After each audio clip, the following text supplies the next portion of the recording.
Question है number series का। यहाँ पर हमें पता लगाना है कि नंबर सीरीज जो दी गई है प्रश्न में, यहाँ पर प्रश्न चिन्ह के स्थान पर कौन सी संख्या आएगी। तो आइए सबसे पहले तो हम यहाँ पर पैटर्न को समझते हैं।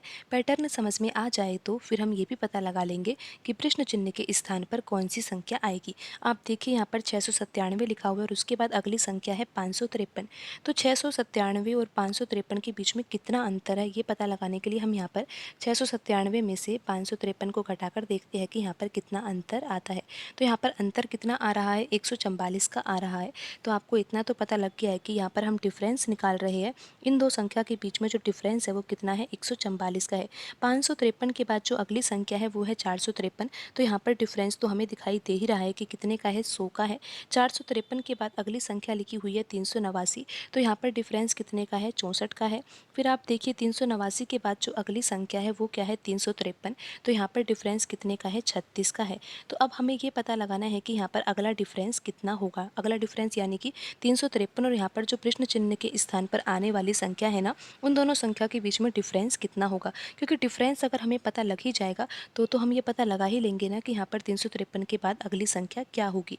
तो यहाँ पर हम पैटर्न को समझते हैं। आप यहाँ पर देखिए जो 144 है, 100 है, 64 है, 36 है, ये सभी संख्याएं वर्ग संख्याएं हैं।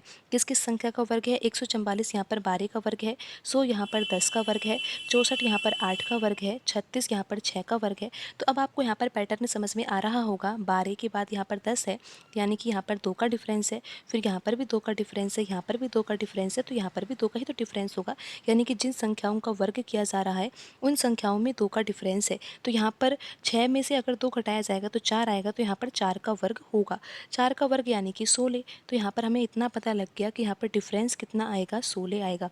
लेकिन अब आप यहाँ पर ये ध्यान दीजिए कि जो ये सीरीज़ है ना, ये घटते क्रम में दी गई है। तो यहाँ पर 353 लिखा हुआ है, हमें पता लगाना है कि 353 के बाद अगली संख्या क्या होगी। तो 353 से ये कम होगी, लेकिन कितना कम होगी ये भी आपको पता है कि 16 कम होगी, क्योंकि अंतर ही 16 का है।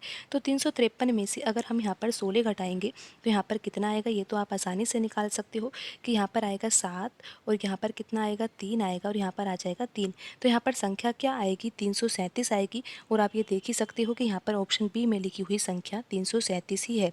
तो यहाँ पर ऑप्शन बी सही होगा।